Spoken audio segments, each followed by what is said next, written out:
Orion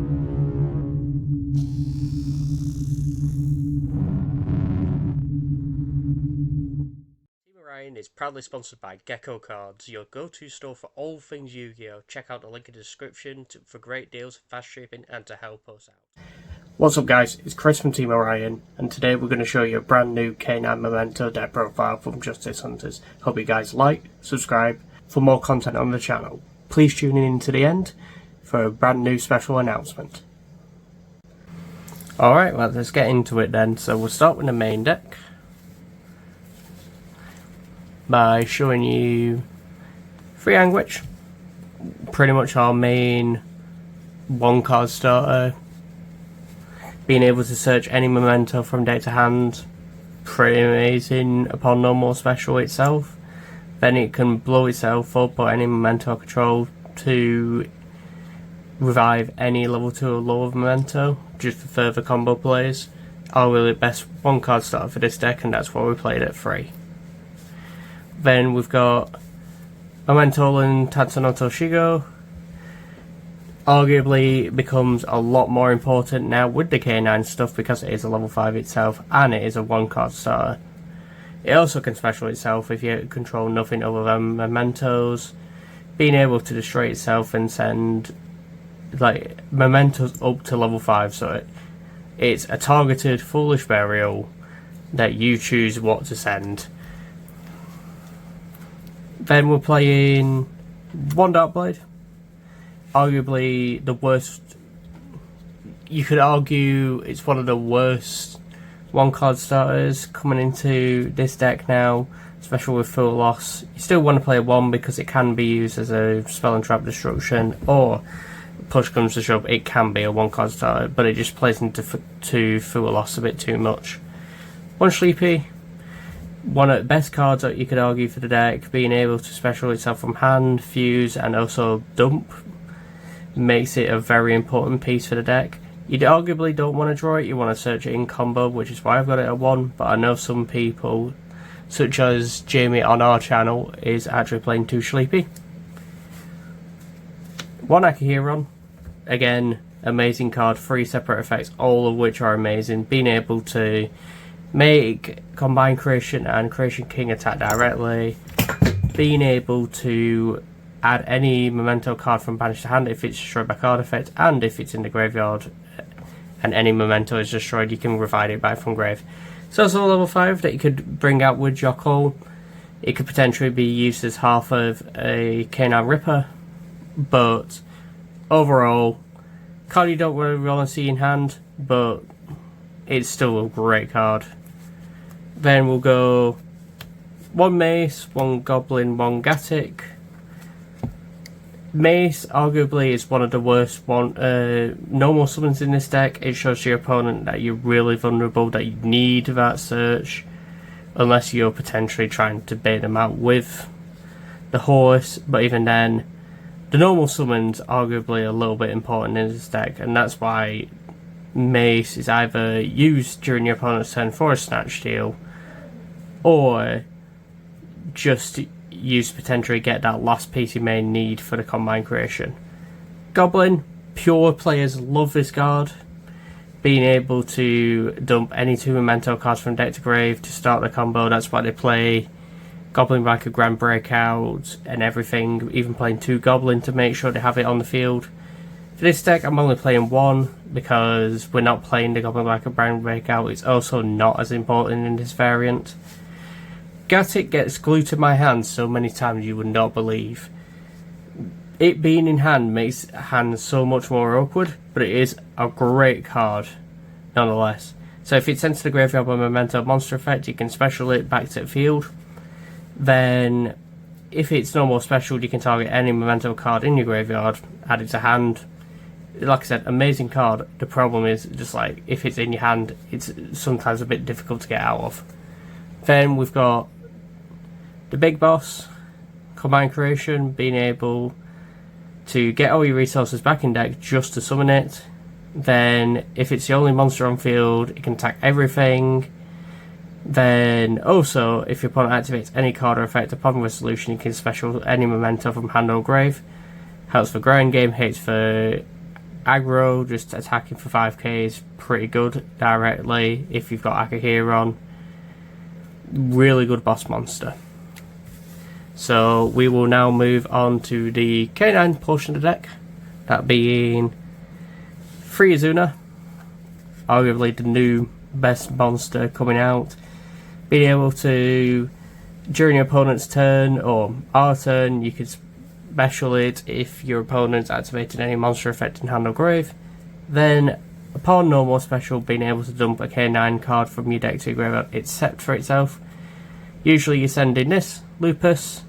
So if your opponent's activated a monster effect in hand or grave, and this is in the hand or grave, you can special summon it as a quick effect. Then you can quick Xyz using it.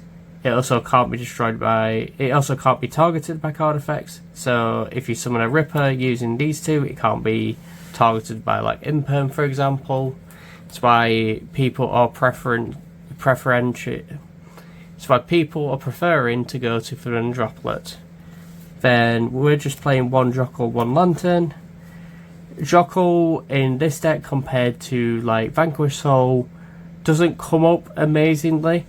I mean, you can summon the horse, you can summon Akahiron using it, you can summon Azuna, Lupus, but you really don't want to be doing it if you can help it. Jockle also adds Azuna, which sends Lupus, like I said, it just goes into a combo line as well. Lantern's your recovery in turn 3. Being able to resurrect any non-Aqua K9 from your grave, so Azuna or Lupus. Then you can go into a Ripper, you can go into any non-light Xyz monster using it. It's good, it's just you don't really want to have it your turn 1. Then we'll get into the main deck, non-engine. So we'll start off with free draw. Its use has slowly tapered off this format, but I still feel like it's really good. Against decks like Raizal Mitsurugi, you could argue Yumi a little bit, but Raizal Mitsurugi is still a prevalent matter. Droll can stop it. Doesn't mean it will, but you still play free of it anyways, just to prevent any unruly circumstance. 2-go spell, I still argue this becomes even better, this format, with Yumi being able to hard stop their Yumi Surprise or any of their Synchros to revive back from grave is great. When we've got a grind game ourselves, we want to stop our opponent from having a grind game, so this is what this does.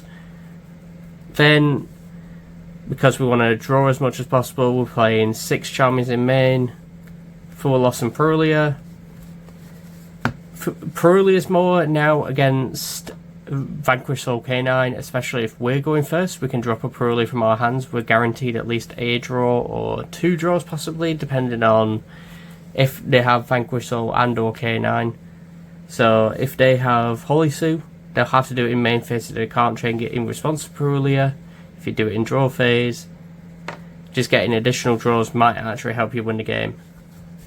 Right, so that's it for main deck in terms of monsters. In terms of spells, we've got Free Bone Party, arguably best spell in the deck.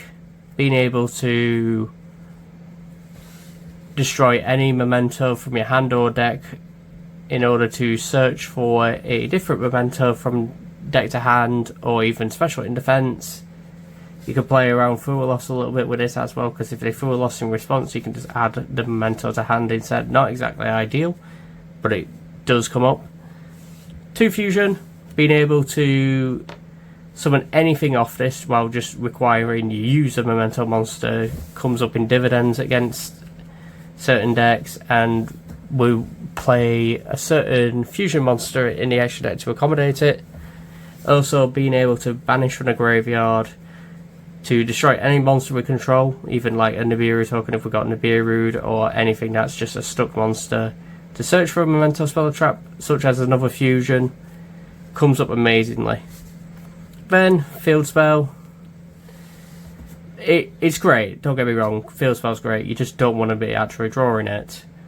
You want to search it in combo. If you draw it, then if you've got the right place for it, it comes up. But you don't want to be bricking on it, and that's why we only play it 1. Then for K9 spells and traps, we're playing 1 case for K9, 1 release restraint, 1 force release. Case for K9s, you search for any K9 monster, such as Azuna, such as Lantern. It does play into draw a little bit, but say for example with this, if you search Azuna, they draw you, you've at least got a Ripper for turn, then any Memento stuff that you can do on the draw. Release Restraint does come up in this deck. We play a lot of rank 5s that aren't K9, so we can at least play this to get around it. Force Release is arguably your better one, where you use a K9 to go into another K9, then pop any card your opponent controls. That's why we're playing both, just to make sure that no matter what, we can disrupt what our opponent's doing. Right, now we'll move on to the extra deck. So we'll start off with 2 Creation King. 2 Creation King, I'd argue, is the fair amount. Some people have dumped it down to 1. Some people play it 3, but 2's perfect. Sometimes in combo you need Creation King to dump Creation King in order to search for the field spell, which is fair enough. It also gives your opponent a good pressure point just to see how they will react to Creation King in terms of popping Memento monsters and also popping cards your opponent controls. Just overall comes up quite amazingly. Then we've got Twin Dragon, arguably one of the best extenders, and it isn't even the main deck. Being able upon Fusion Summon to pop any Memento, including itself, to add up to 2 Mementos with different names for deck to hand, and also reviving a level 6 or lower Memento. That's why we play it. It's arguably one of the best cards in the deck for extending. Then what we were talking about before with Memento Fusion, Guardian Chimera. Guardian Chimera does come up in terms of certain matchups where you can use anything from hand or field, such as any it does come up in terms of any bad hand traps that you may have towards your opponent. You can use them as material for this, being able to draw back off them hand traps being used, and also pop your opponent's cards your opponent controls based upon the number used on field. It does come up amazingly. It's free attack as well. Then we're playing Cross Sheep, more as an extension piece. If we've got Creation King underneath Cross Sheep, then we summon anything to the other zone. We can activate Cross Sheep's effect at special any level 4 or lower from graveyard. Potentially an Anguish start comboing during game 3. It is an excellent recovery tool. Then we've got the K9s, that being Ripper, Hound, Werewolf. Personally, I've seen people play 2 of Ripper. I agree to it to some extent, where you could play 2 Ripper, but I'm trying out something a bit different, where 1 Ripper was pretty much necessary. Hound, I argue we're going to this least. It's still good. You can put it in defense position against your opponent, and if you know they can't out it, it's at least there. Then we can use Release Restraint or Force Release to get into Ripper during your opponent's turn. And Werewolf, just if we have Force Release, we can use either one of these 2 to go into Werewolf, disrupt our opponent even more. Then during our turn, if it has more than enough materials underneath it, it can swipe for 2 to 3, lots of 3/3. It's a lot of aggro for such a control-based strategy. So Paradise Smasher, being able to use 3 level 5s, such as the Horse, we can use Joko if we've normal summoned it, Lantern if we've normal summoned it, Azuna or Lupus. Being able to detach 2 materials in order to basically lock our opponent out of the game. That's why I want this card banned personally. I don't want to run this constantly. Durando, not many people will be playing it, but I'm just trying out something in terms of during our opponent's turn, if they activate any effect to search from deck to hand, we can go Lupus, take a quick exceed into a Durando. Then upon resolution we can go Durando Chain Link 1, Droll Chain Link 2. So upon resolution they'll shuffle everything back into deck and they'll draw nothing.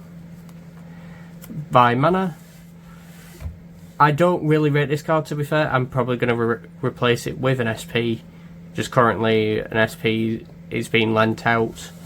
But during your opponent's turn, it's like being able to summon this if you have Azuna and Lupus. At least you've got a free negate there from anywhere, but Ripper arguably does it better. Then we've got the Nash Knight Engine, Nash, CXE's Nash, Masquerade and C104. The main reason why we're playing this is actually for the C104. Being able to negate your opponent's monster on the field, also mill one card from their hand to the graveyard and also half their life points. Especially in this deck, it does come up a lot. Instead of swinging them for 8, you've only got to swing them for 4. With Combined Creation being 5, you can just smack them over. And finally for side deck, we've got Horn Dragon. Now, it's always a debate between us playing Horn Dragon, whether it goes in main or side. I argue side for this variant because it is an extender, but for this variant we're not actually playing many links to go into Horn Dragon. It is a great disruption, that's why we're still playing it inside, but overall I don't think it fits in the main. For our locals, I still expect a bunch of Malice, so I'm still signing for Lancia. I also expect a bunch of K9 Crystron, so Lancia still comes up there for the Crystron bit. Then we've got 3 Ash Blossom. I just couldn't fit this in the main personally with how much non-engine we've already got. You could argue Charmy to the side, but both Fuelos and Perulia, both in equal parts, come up for this format, and that's why Ash is just taken a little bit to the side. Still a Charmy stopper, so that's why we're still playing it. Love Golem. So we did talk about how our normal summon is pretty important, but we do have enough to go and play during our opponent's turn. We have enough to play without our normal summon, so therefore that's why we put Lava Golem in. So I've had a problem with Lunalight in terms of their Liger Dancer and SP. Lava Golem just goes over them both, then I can start doing my combo without getting interrupted. Then for spells we've just got Corby, Metal Tronus, Harpies and Lightning Storm. Tronus is for the K9 side of things, where if they have a Ripper or if they have an Azuna, or you don't really want to use Lupus, more Azuna and Ripper, you can just activate this, target it, then being able to banish it face down. Obviously you can't target it if it's made with Ripper, if it's made with Lupus, but overall I feel like you still want to play it. Oh, that's it. Thank you very much for watching. I hope you tune in for more Team Orion content. Want to know how to win 2 free Megatins? Well, Team Orion and Gecko Cards have joined up to give you an excellent opportunity. If you use our affiliate link to make a purchase of £10 or more, you get entered into a giveaway, free of charge. Whether you're buying boxes of Justice Hunters to pull K9, Yumi or Draco Tail, or even pre-ordering the Megatins themselves, our affiliate link supports us and gives you a chance to win. That's 2 free Megatins for free. What's not to like? The winner will be spun through a wheel on release day and be shipped out 2 sweet Megatins, all at no cost to you. Use our link in the description below to make your purchase today.